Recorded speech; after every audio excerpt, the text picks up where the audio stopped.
Hello everyone, welcome back to my channel. और आज हम लोग ह्यूमन रिप्रोडक्शन के बारे में पढ़ेंगे।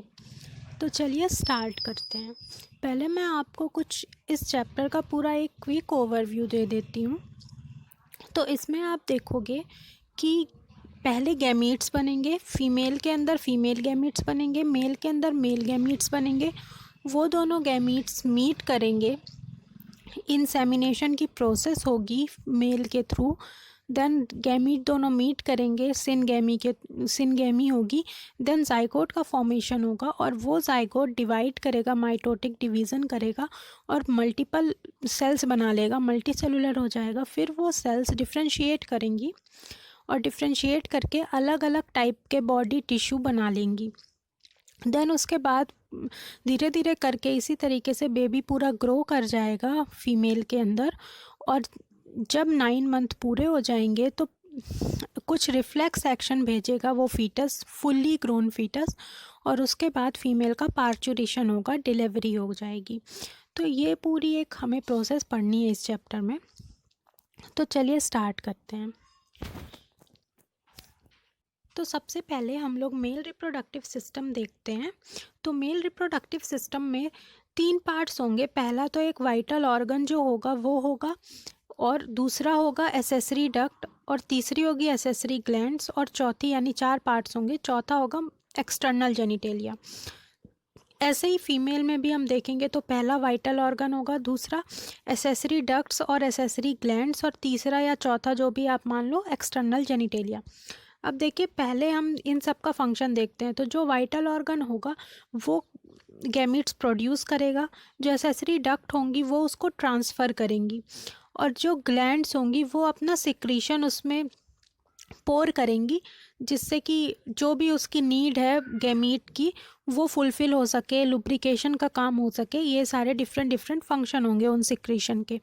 और एक्सटर्नल जेनिटेलिया क्या करेगा, उसको फीमेल बॉडी से कनेक्ट करेगा, कॉपुलेट करेगा, कॉपुलेशन के टाइम पे उसका यूज़ होगा, और डक्ट के थ्रू एक मेल बॉडी से फीमेल बॉडी में पहुंच पाएगा ये पूरा अपना जो गैमीट है। तो ये सारे फंक्शन होते हैं इनके, एसेसरी डक्ट, एसेसरी ग्लैंड और एक्सटर्नल जेनिटेलिया के। तो चलिए अब अपन देखते हैं कि मेल के पार्ट्स कौन कौन से पार्ट्स हैं, कौन कौन सी डक्ट्स हैं। तो सबसे पहले देखो, ये मेल का वाइटल ऑर्गन है, यानी कि प्राइमरी सेक्स ऑर्गन है, जिसे हम लोग टेस्टिस बोलेंगे। और ये जो टेस्टिस है वो स्क्रोटम के अंदर प्रेजेंट है। अब ये स्क्रोटम क्या है? स्क्रोटम एक बैग लाइक स्ट्रक्चर है। और स्क्रोटम में क्यों प्रेजेंट होता है टेस्टिस, यानी स्क्रोटम बॉडी के आउटसाइड पे प्रेजेंट होगा। वो क्यों प्रेजेंट होता है? क्योंकि इस स्क्रोटम में नॉर्मल बॉडी टेम्परेचर से कम टेम्परेचर होता है, 2 to 2.5 degree Celsius come temperature होगा। यानी 2 से 2.5 डिग्री सेल्सियस तक कम टेम्परेचर होने के कारण यहाँ पे स्पर्मेटोजेनेसिस की प्रोसेस अच्छे से हो पाएगी। क्योंकि स्पर्मेटोजेनेसिस की प्रोसेस के लिए हमें लो टेम्परेचर चाहिए होता है as compared to normal body temperature. तो इसके लिए ये स्क्रोटम में प्रेजेंट होगा। फिर देन आप देखो, ये जो आपको ये स्ट्रक्चर दिख रहा है जो पोस्टीरियरली इसको कवर करके रख रहा है, वो है एपिडिडाइमिस। वो एक तरह की डक्ट है। और ये जो है ये है वास डिफरेंस। तो अब चलिए पढ़ते हैं इनके डक्ट्स के बारे में। तो एसेसरी डक्ट्स क्या होती हैं? वो होती हैं रेटिटेस्टिस। रेटिटेस्टिस जो कि टेस्टिस के जस्ट बाद में, मतलब टेस्टिस डायरेक्टली उसमें अपना सिक्रीशन पोर करेगा। देन रेटिटेस्टिस जो है वासा इफ्रेंसिया में अपना सिक्रीशन पोर करेगी। एंड देन ये वासा इफ्रेंसिया बहुत सारी कॉइल हो करके और यहाँ पे एपिडेडाइमिस बना लेंगी, और एपिडेडाइमिस से वास डिफरेंस तक में ये सारा सिक्रीशन पहुँच जाएगा। ये रहा पूरा डायग्राम। यहाँ पे कहीं पे होगी रेटिटेस्टिस, ये रहा। यहाँ ये जो है अपन को पतली पतली दिख रही हैं, ये है वासा इफ्रेंसिया, और ये एपिडेडाइमिस है, और ये पूरा वास डिफरेंस है।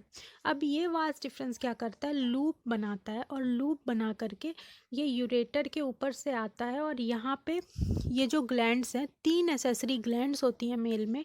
पहली होती है सेमाइनल वेसाइकल, ये क्या होगी? पेयर में प्रेजेंट होगी। देन होगी प्रोस्टेट, ये सिंगल प्रेजेंट होती है। और देन होती है बल्बोयूरेथ्रल ग्लैंड, ये भी पेयर में प्रेजेंट होगी। यानी टोटल कितनी ग्लैंड्स हुई?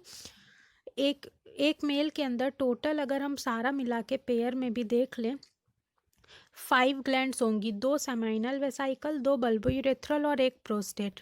ठीक है, तो इन सब का सिक्रीशन लेते हुए ये वास डिफरेंस यहाँ यूरेथ्रा में आके मिल जाएगी, और जब ये पूरा सिक्रेशन ले लेगी तब इसको बोलेंगे इजैकुलेटरी डक्ट। यानी अब ये सारी मिल करके ये इजैकुलेटरी डक्ट का फॉर्मेशन कर चुकी है, और ये जो लास्ट पॉइंट होगा यूरेथ्रा का वो होगा यूरेथ्रल मीटस। इसको याद रखिएगा कि यूरेथ्रा की टिप को यूरेथ्रल मीटस बोलते हैं।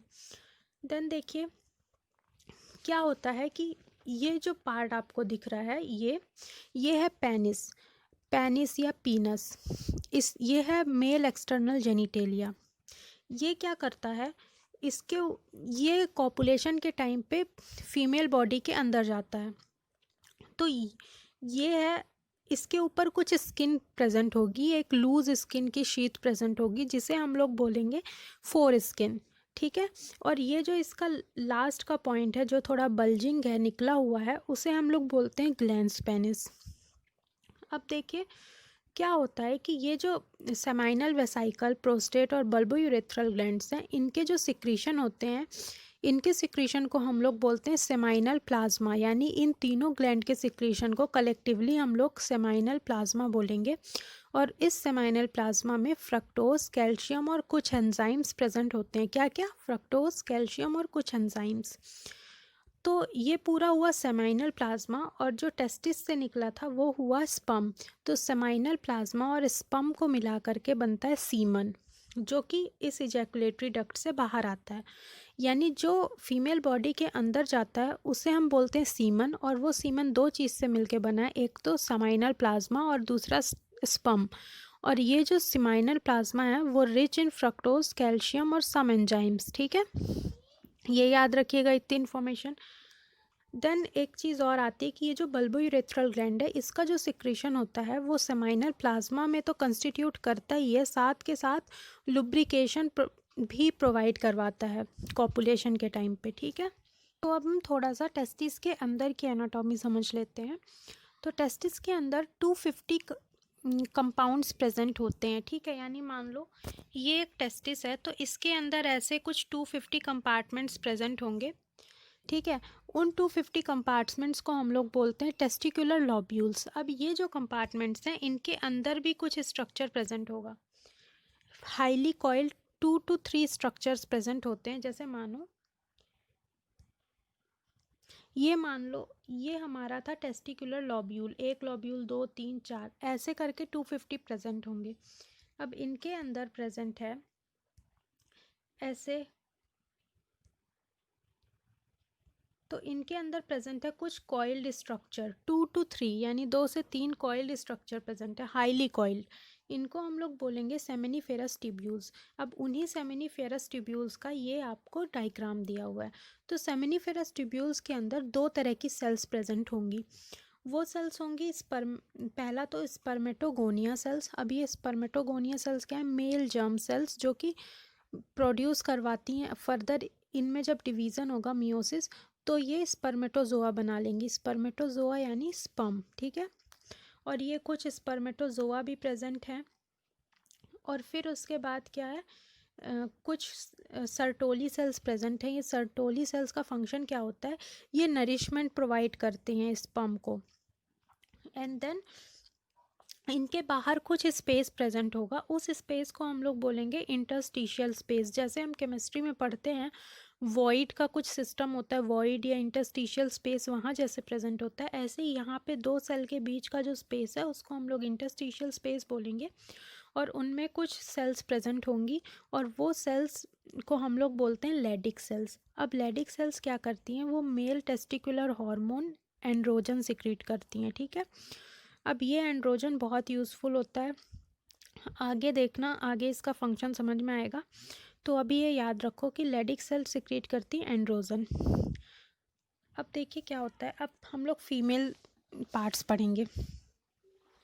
तो फीमेल रिप्रोडक्टिव सिस्टम में भी ऐसा ही होगा, एक वाइटल ऑर्गन होगा जो कि है ओवरी।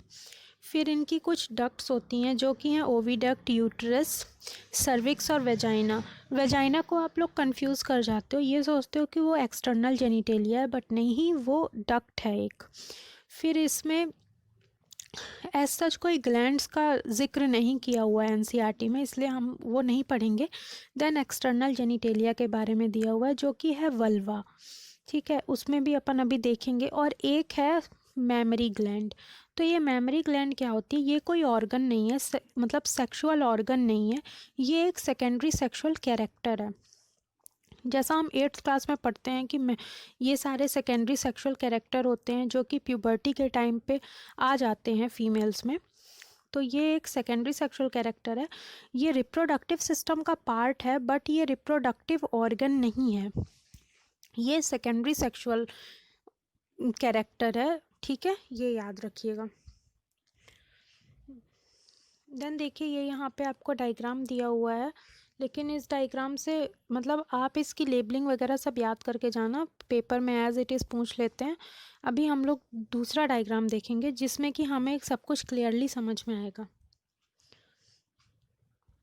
तो ये देखो, ये है सर्विक्स और ये है सर्वाइकल कैनाल, यानी ये सर्विक्स है ये एरिया, और ये सर्वाइकल कैनाल है, और ये वेजाइना का पोर्शन है। ये वेजाइना है और ये यूट्रस है, ये ओविडक्ट है और ये ओवरी। अब ये जो फनल लाइक स्ट्रक्चर दिख रहा है इसे हम बोलते हैं इनफंडिबुलम, और इसमें कुछ फिंगर लाइक प्रोजेक्शंस होते हैं जिन्हें हम बोलते हैं फिम्बरी। अब इस फिम्बरी का क्या यूज़ होता है कि ये जो ओवरी है इससे जब ओवम सिक्रीट होगा, जब ओवम निकलेगा, तो ये फिम्बरी इसको कैच कर लेगी और यहाँ एम्प्यूला तक पहुँचा देगी। एम्प्यूला में इसका फर्टिलाइजेशन होता है। तो ये funnel shaped infundibulum, then wider part होता है एम्प्यूला, और फिर नैरो पार्ट आ जाता है इस्थेमस। तो ओविडक्ट के 3 पार्ट हैं, इसी ओविडक्ट को हम फेलोपियन ट्यूब भी बोलते हैं। फिर उसके बाद ये यूट्रस है, यूट्रस में 3 लेयर होती हैं, वो 3। तो ये वाली जो लेयर होगी ये होगी एंडोमेट्रियम, क्योंकि ये अंदर की है। देन बीच वाली होगी मायोमेट्रियम, और सबसे बाहर वाली होगी पेरीमेट्रियम। अब देखिए ये जो एंडोमेट्रियम है ये हर मंथ शेड हो जाती है, यानी इसका एक साइकिल चलता है जिसको हम लोग मेंस्ट्रुअल साइकिल बोलते हैं, जो इस चैप्टर में हम लोग अभी आगे देखेंगे। देन ये मायोमेट्रियम है, ये जब बेबी का बर्थ होता है, जब पार्चुरेशन की प्रोसेस होती है, उस टाइम पे ये जो लेयर है मायोमेट्रियम ये बहुत ज़्यादा कॉन्ट्रैक्शन करवाती है, ठीक है। देन ये जो लास्ट की लेयर है वो प्रोटेक्शन पर्पस के लिए होती है। तो देखिए जो एंडोमेट्रियम है वो ग्लैंडुलर टिश्यू की बनी होगी क्योंकि हर महीने शेड करती है। देन ये जो मायोमेट्रियम है ये स्मूथ मसल्स की बनी हुई है क्योंकि इसको बहुत ज़्यादा कॉन्ट्रैक्शन करवाने हैं, ठीक है, और ये एक थिक लेयर होगी। एंड देन ये जो सबसे बाहर वाली पेरीमेट्रियम है ये मेम्ब्रेनस होती है और थिन होती है, ठीक है। अब देखिए उसके बाद क्या होता है, ये जो बल्जिंग सा पार्ट है वो है यूटेराइन फंडस, जहाँ पे भी फंडस टर्म आएगा यानी वो कुछ उठे हुए पार्ट के लिए है। देन ये यूटेराइन कैविटी है जहाँ पे फीटस रहेगा फर्टिलाइजेशन के बाद। तो ये देखो ये एंडोमेट्रियम, मायोमेट्रियम, पेरीमेट्रियम, ठीक है। तो देखो अब हम लोग फीमेल एक्सटर्नल जेनिटेलिया पढ़ लेते हैं। अपनी एनसीईआरटी में कोई ऐसी फ़ोटो नहीं थी इसलिए मैंने गूगल से डाउनलोड की है। तो देखो इससे आपको ज़्यादा बेटर हो जाएगा समझने में। ये जो आपको दिख रहा है ये उठा हुआ एरिया, इसमें इसकी लेबलिंग नहीं है लेकिन बुक में अपने दिया हुआ है। ये इसमें फैटी टिश्यू प्रेजेंट होते हैं यहाँ के एरिया पे, और कुछ हेयर्स प्रेजेंट होते हैं। इस एरिया को हम लोग बोलते हैं मॉन्स प्यूबिस, ठीक है, ये एरिया मॉन्स प्यूबिस है। देन यहाँ पे ये जो एरिया है ये है लेबिया मेजोरा। देन ये वाला लिप जैसा एरिया है लेबिया माइनोरा, और ये जो फिंगर लाइक स्ट्रक्चर है वो है क्लाइटोरिस। फिर ये है वेजाइनल ओपनिंग और ये है हाइमेन। अब देखो जो यहाँ एनस और ये सब पेरिनियम वगैरह दिया हुआ है लेकिन ये अपने को नहीं पढ़ना है, अपने को पढ़ना है hymen, labia minora, labia majora, clitoris और मॉन्स प्यूबिस। अब देखिए क्या होता है कि जो ये हाइमेन होती है, हाइमेन पार्शियली कवर करके रखती है वेजाइनल ओपनिंग को, और जब फर्स्ट इंटरकोर्स होता है तब ये हाइमन ब्रेक हो जाती है। तो बहुत सारे लोग ये सोचते हैं कि ये वर्जिनिटी का सिंबल है, बट ऐसा नहीं होता है। ये हाइमन और भी रीज़न से टूट सकती है, जैसे साइकिलिंग, हॉर्स राइडिंग, या आपको कभी जर्क लग गया या आप कभी गिर गए, तब भी ये हाइमन ब्रेक हो जाती है। तो ये एक वर्जिनिटी का सिंबल नहीं हो सकता है। ठीक है, ये अपनी बुक में दिया हुआ है ये सारी चीज़ें, इसलिए मैंने आपको ये बताया।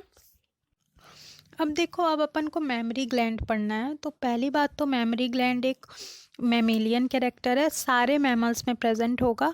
ये बेबी को फीड करने के लिए होता है, न्यूबॉर्न बेबी को। तो अभी देखो क्या होता है इसमें, ये दो तरह के टिश्यूज़ से मिलकर के बना होता है। पहला तो फैटी टिश्यूज़ और दूसरा ग्लैंडुलर टिश्यू, दो तरह के टिश्यू इसमें प्रेजेंट होंगे। तो इसमें क्या होता है, 15 to 20 मेमोरी लोब्स होते हैं। जो इनके ग्लैंडुलर टिश्यू हैं वो लोब्स में के फॉर्म में अरेंज्ड होते हैं। तो 15 to 20 मेमोरी लोब्स प्रेजेंट होते हैं। ये है मेमोरी लोब्स, दिख रहे होंगे। ये जो क्लस्टर ऑफ सेल्स हैं ये मेमोरी लोब्स हैं। अब ये जो सेल्स हैं, हर मेमोरी लोब के अंदर कुछ सेल्स प्रेजेंट होते हैं। उन सेल्स को हम लोग बोलते हैं एल्व्यूलाई। वो एल्व्यूलाई क्या होती है, मिल्क प्रोड्यूसिंग सेल्स होती हैं। तो वहाँ से मिल्क निकलता है और निकल करके जाता है मेमोरी ट्यूब्यूल्स में। कुछ पतली पतली ट्यूब्यूल्स होती हैं, उनमें जाता है। फिर मेमोरी ट्यूब्यूल से जाता है मेमोरी डक्ट में, और मेमोरी डक्ट से जाता है मेमोरी एम्प्यूला। और इन सब से जा कर के, मेमोरी एम्प्यूला से जा कर के मिलता है कहाँ पे, लैक्टिफेरस डक्ट में। और वहाँ से फिर बेबी इसको सक कर लेता है, निप्पल्स के पास आकर के लैक्टिफेरस डक्ट ख़त्म हो जाती है। तो ये कुछ चीज़ें आपको याद रखनी थी। ऑर्डर याद रखना है, mammary tubules, mammary duct, mammary ampulla and then lactiferous duct. ठीक है, और 15 to 20 मेमोरी लोब्स, ये चीज़ याद रखनी। यहाँ पे एक फैटी टिश्यू के बारे में दिया है, ये लेबलिंग भी याद रखना है इसकी। पेक्टोरलिस, ये पेक्टोरल गर्डर के पास में इसको कनेक्ट करने के लिए रहती है। तो ज़्यादा जानना ज़रूरी नहीं है, बस आप लेबलिंग याद रखना इसकी। तो आज हम लोग इतना ही पढ़ेंगे, और बाकी का पोर्शन जैसे गैमेटोजेनेसिस और जो एक और पार्ट है फर्टिलाइजेशन और पार्चुरेशन वाला, वो हम नेक्स्ट लेक्चर में कवर करेंगे। ठीक है, आपकी कोई क्वेरी हो तो आप कमेंट कर दीजिएगा, और बाकी आप चैनल को सब्सक्राइब कर लेना। अगर वीडियो अच्छी लगी हो तो लाइक कर देना। Thank you.